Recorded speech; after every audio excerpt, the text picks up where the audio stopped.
Welcome back, friends. Welcome back to the Corbett Report. I am your host, James Corbett of CorbettReport.com, and you are tuned into Propaganda Watch. And this week I have some bad news for most of the Corbett Report audience, namely that if you are in any way against the idea of the containment measures that the unelected, unaccountable health authorities have declared are necessary to contain this dreaded scourge of COVID-19, then you are most likely a sociopath. At least according to the boffins from Brazil, by way of the interpretation of places like SciPost.com, where you may have seen the article recently, sociopathic traits linked to non-compliance with mask guidelines and other COVID-19 containment measures, where they note that new research from Brazil has found that people who are unconcerned with adhering to measures to prevent the spread of COVID-19 tend to display higher levels of traits associated with antisocial personality disorder, also known as sociopathy. The findings have been published in the journal Personality and Individual Differences. On March 11th, 2020, the World Health Organization declared the outbreak of the novel coronavirus SARS-CoV-2 to be a global pandemic. Governments around the world urged people to follow preventive health measures such as frequent hand washing and physical distancing, and oddly, they fail to note in this particular article that at the time, the health authorities, at least in the US and in many other countries, actively advocated against wearing masks. But that did change later on, and then they said, oh, don't worry, we were lying then, but we're telling you the truth now. So that's just a little part of that story that they don't include in this article for some reason. But it goes on to say that it is noticeable that compliance with containment measures varies greatly between people, said the authors of the new study. This is at least partially connected with psychological factors such as personality traits. So specifically, what is being referred to? It is an article published in the January 2021 edition of Personality and Individual Differences, which is available online now. Compliance with containment measures to the COVID-19 pandemic over time. Do antisocial traits matter? And there are a team of researchers from Brazil that worked on this, but ultimately they go on to talk about how they conducted a study of 1,578 Brazilian adults aged 18 to 73 years old who answered facets from the PID-5, the effective resonance factor of the ACME, and a questionnaire about compliance with containment measures. So this is all self-reported from questionnaires, and they managed to piece together this conclusion. Our findings indicated that antisocial traits, especially lower levels of empathy and higher levels of callousness, deceitfulness, and risk-taking, are directly associated with lower compliance with containment measures. These traits explain, at least partially, the reason why people continue not adhering to the containment measures, even with increasing numbers of cases and deaths. Absolute BS. If you don't spot the scientific sleight of hand that they just employed there, then you're not paying attention, but we will go through this in some more detail. I will invite you to look at the actual study itself. Don't take SciPost.com or some other commentator's word for it. Actually read the study so that you know precisely what these researchers did and precisely what they are claiming based on that quote-unquote evidence. And you will discover in their methodology section that they were, for example, giving a self-reported test on personality inventory as approved by the DSM-5. We all know about the Diagnostic Statistical Manual. Is that what it is? DSM-5. The latest iteration of the Psychological Bible that's put out by the American Psychological Association, and which I have talked about before, more on which in a moment, but they also gave an affective and cognitive measure of empathy self-reported test, and then a questionnaire about engagement behaviors to COVID-19 with the following questions. 1. Do you think it is necessary to avoid approaching people as much as possible until the coronavirus situation is controlled? And then they include in brackets so that you know what they're talking about, social distancing. Number 2, do you think it is necessary to wash your hands and or use alcohol gel as many times a day until the coronavirus situation is controlled? Again, I am assuming that since this questionnaire was delivered in Brazil, that this is originally in Portuguese, so I'm assuming the actual question they asked on the questionnaire was not grammatically incorrect, as this question is. Grammatically incorrect in a way as to make the question, if not meaningless, at least indeterminate, what it is actually asking. Do you think it is necessary to wash your hands and or use alcohol gel as many times a day until the coronavirus situation is controlled? What does that mean? As many times a day until is not an actual question. As many times a day is as necessary until? I don't know. Again, and what does that mean? How many times a day? Once, twice, 3 times, every hour, every time you do such and such an action? Again, it's such a meaningless question. And then 3, do you think it is necessary to use face mask that protects nose and mouth in Brazil? Bracket, face mask, in case you didn't pick up on the key word there. And then there were 3 further questions about diagnoses. Did you test for COVID-19? Do you know someone who tested for COVID-19? And did you present symptoms of COVID-19, i.e. fever, cough? I mean, just these general symptoms that 99% of the public has in any given year in the last 2 weeks. And then they go on to report their findings. And any guesses on how many of these 1,578 adults that were surveyed here actually, A, were tested for COVID-19, and B, reported a positive test? Well, the answer to A, out of 1,578 adults questioned, a grand total of 32 of them had taken the, as we know from previous reports and other work that's being done at offguardian.org and other places, the ultimately meaningless likely PCR test for COVID-19. So 32 people had actually received such a test. And out of those 32 people, the grand total of 5 had received their positive or potentially false positive results. So there you go, 5 out of 1,578 of the people being surveyed. So again, let's go back to that conclusion that they come up with in their, that they put front and center in their abstract, because I think this is highly relevant and shows a sleight of hand that they expect you not to notice. So they say that differences were sustained in the interaction with the containment measures in weeks separately, but not all acting together. Our findings indicated that antisocial traits, especially lower levels of empathy and higher levels of callousness, deceitfulness, and risk-taking, are directly associated with lower compliance with containment measures. So, directly associated in this case means that according to this self-reported questionnaire and this test and these answers to these specific questions, the people who scored higher on this antisocial behavior score also tended to be less likely to comply with containment measures. That's the association. And then they say these traits explain, at least partially, the reason why people continue not adhering to the containment measures, even with increasing numbers of cases and death. No.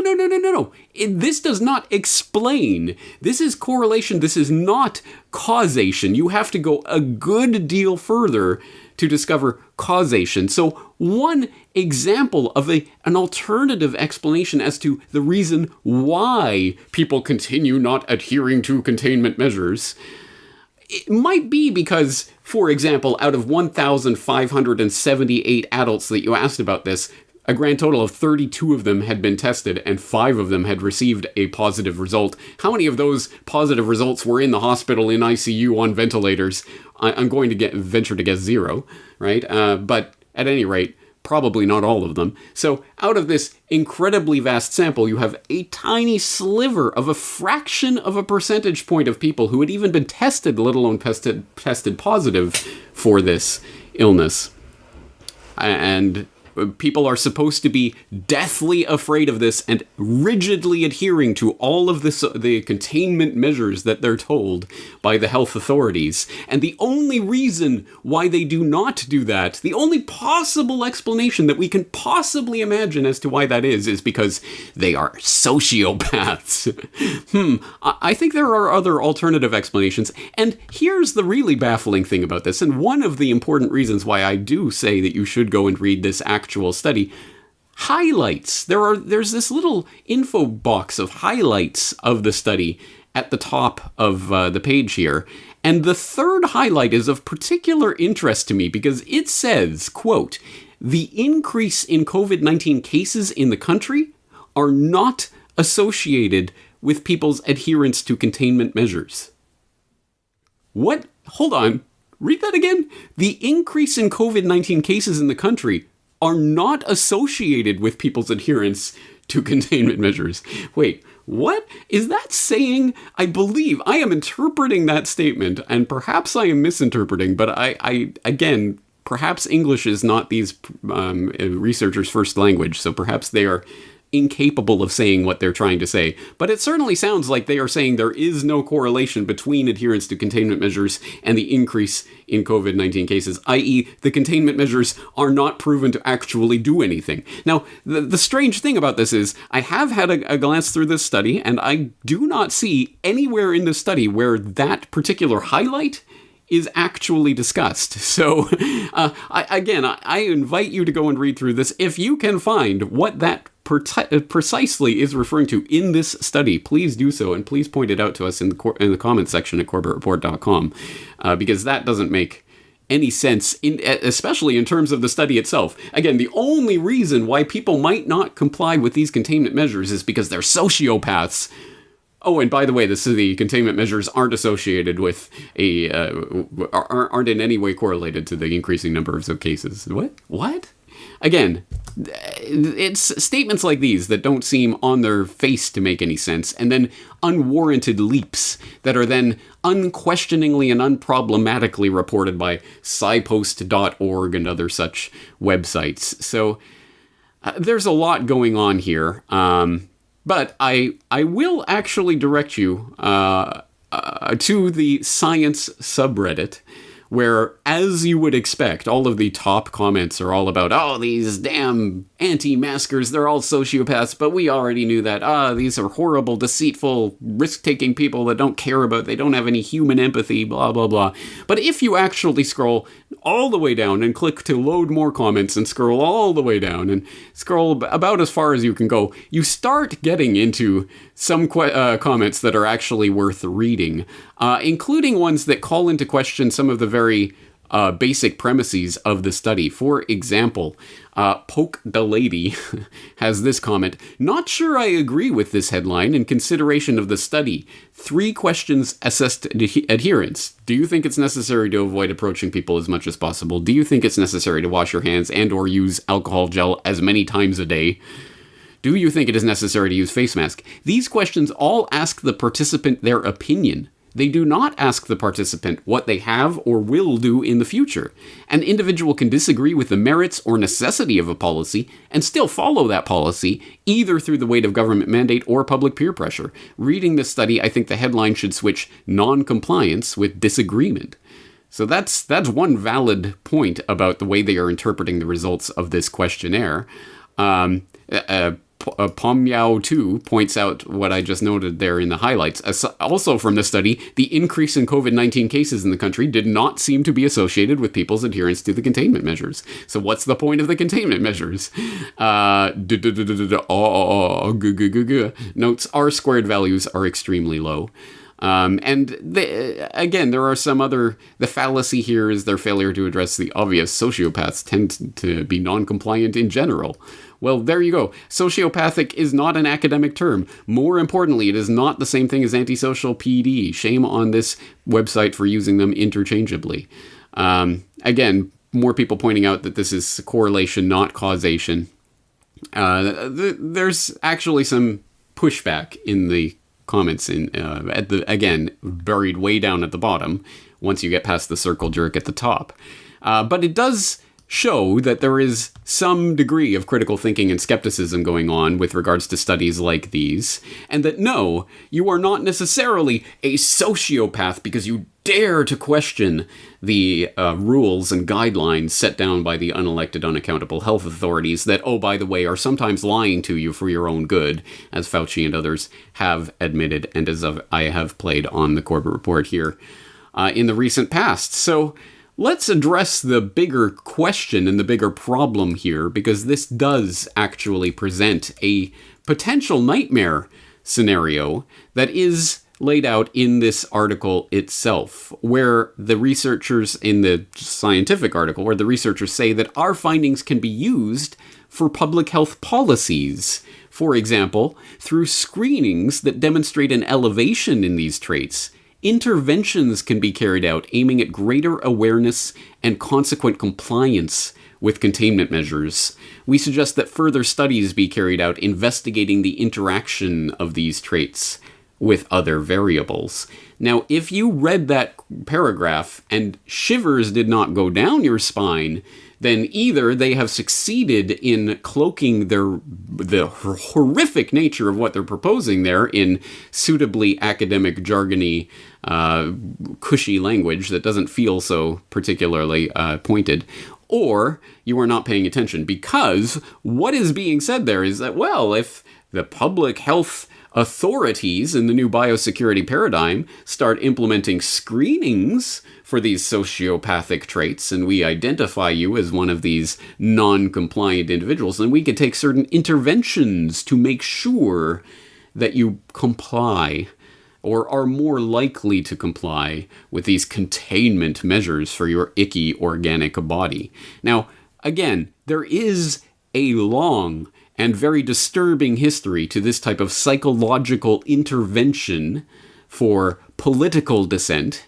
because make no mistake, what is happening right now is the politicization of certain behaviors, and if you are a political dissident, you are now a psychologically challenged individual. This is called the pathologization of dissent. They are trying to take political dissent and make it into a psychological disorder. And there is a long, and as I say, disturbing history to this. This is not coming out of nowhere. For example, it is well documented because in the freedom-loving West, led by the U.S. as the shining beacon on the hill, it's okay to criticize the enemy, the menace. So, for example, there is a lot of literature on how the Soviet Union pathologized political dissent, and you can read up on the psychushkas, the psychiatric hospitals, where political dissidents were imprisoned on the basis of having been pathologized as being mentally insane because they dared to question authority. Where the money quote, ideas about a struggle for truth and justice are formed by personalities with a paranoid structure, according to the Serbsky Institute professors back in the old Soviet system. So, yes, we can see quite obviously from that example, again, well documented, because the Red Boogeyman, well, yes, they did do horrible, horrific things to political dissidents in the Soviet Union. Or the latest iteration of the Red Menace, the Red Scare, is, of course, China. So we have a plethora of information about the very real and very horrible things that China does to its own political dissidents. Also, in the name of psychiatric care, essentially pathologizing, again, political dissent or counter-revolutionary thought in the Maoist system that, of course, was taken over by Deng Xiaoping and his various successors right through to Xi Jinping. It continues to this day, and there's, again, a long and well-documented history of this.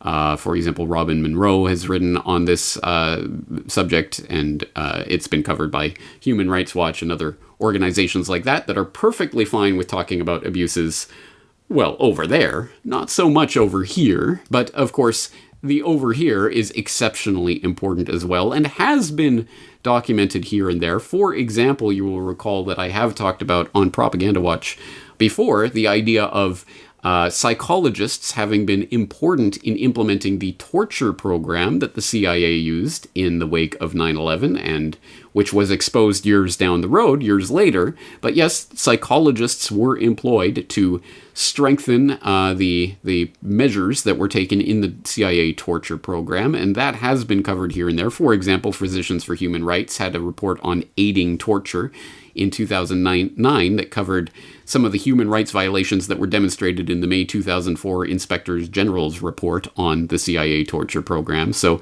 again, even what the U.S. government itself admits to is the weaponization of psychology against dissidents. And if that term weaponization of psychology rings a bell for you, well then, congratulations, you are a Corbett Reporteer, and you will remember episode 98 of the Corbett Report podcast, where we talked about weaponized psychology, and I highlighted the case of a 9/11 truth researcher in New Zealand who was referred to psychiatric care against her will for having dared to question what happened on 9/11. Again, that was pathologization of dissent, and this has its roots in establishment psychological practice right now.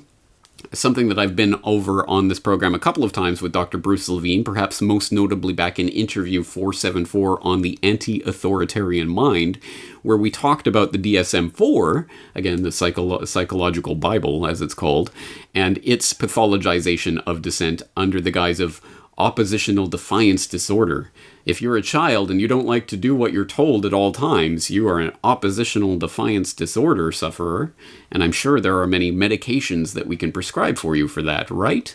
Again, the pathologization of dissent, it starts very early and is drummed into children so that they know by the time they are adults to comply. And if you still don't comply with the mask guidelines or other, then you are clearly a sociopath. And don't worry, public health officers will, at some point in the future, have screenings for people like you and will then be able to target you for more appropriate interventions to make sure that you comply with the guidelines. And that can take many different forms. But here's one very interesting proposal that may have crossed your radar recently, not least of which because I included it in this weekend's subscriber newsletter at corbettreport.com.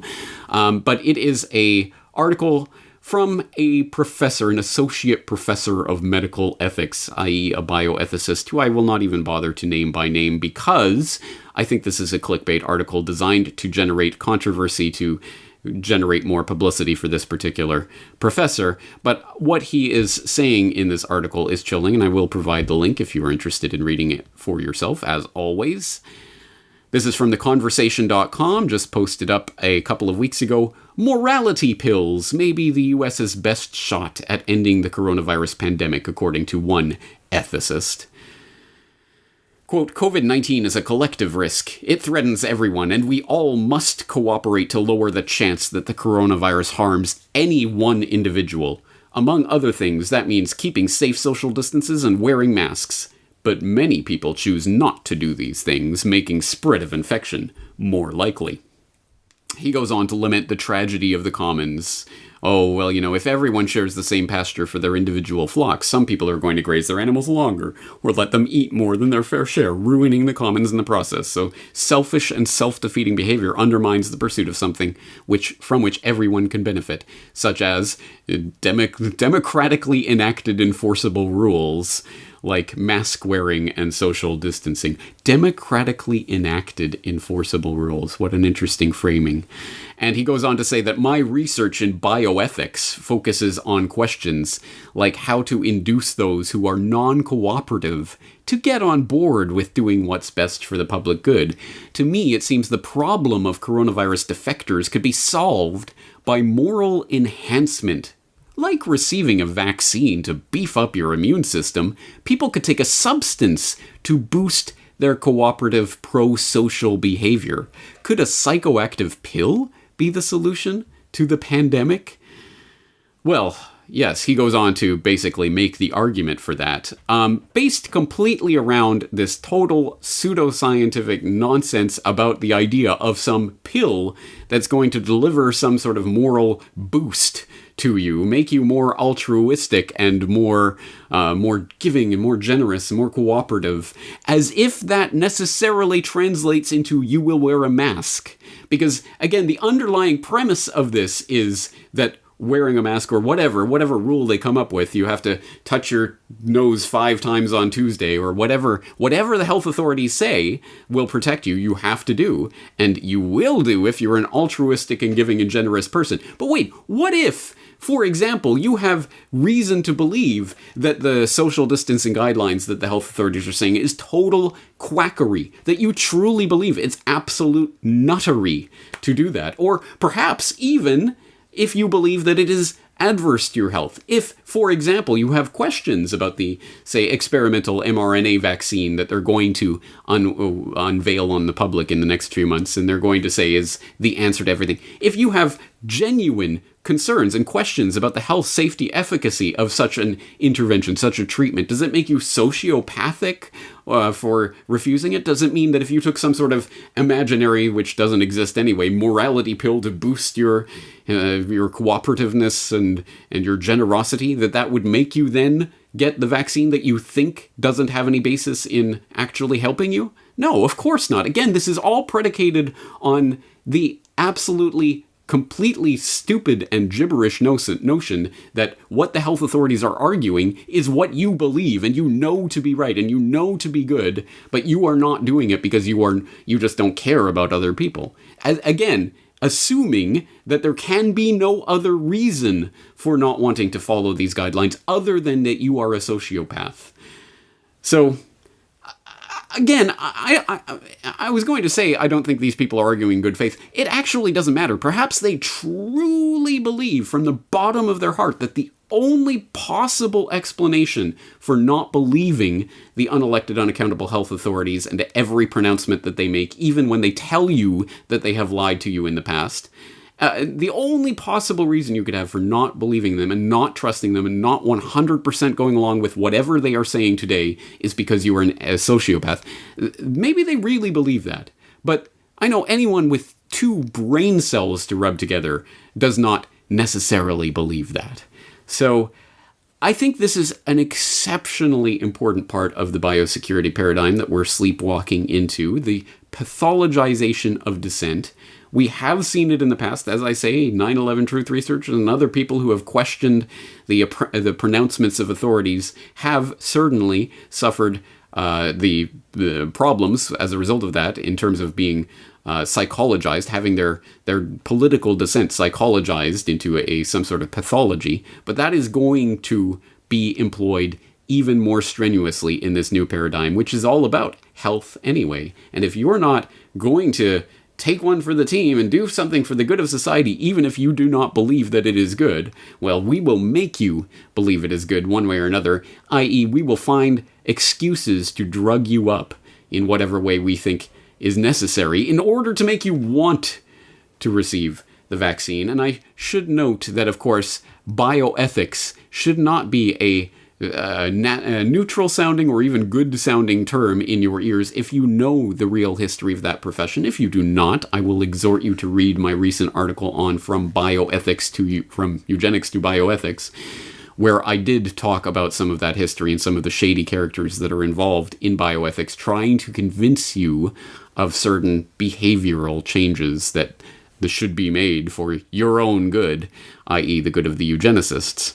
I will also, once again, direct you back to the actual article that this is stemming from, Compliance with Containment Measures to the COVID-19 Pandemic Over Time. Do Antisocial Traits Matter? Again, read it for yourself and come to your own conclusions about the conclusions that they come to. And while you're there, just as a little bonus, in the recommended articles sidebar, there is a link to an October 2020 edition of Personality and Individual Differences.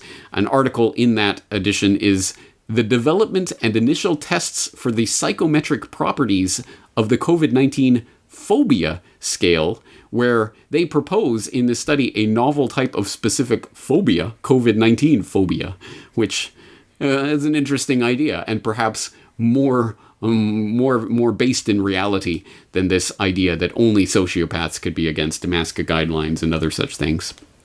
At any rate, we'll leave this exploration here for today, but obviously we'll be returning to this topic, I am sure, in the near future.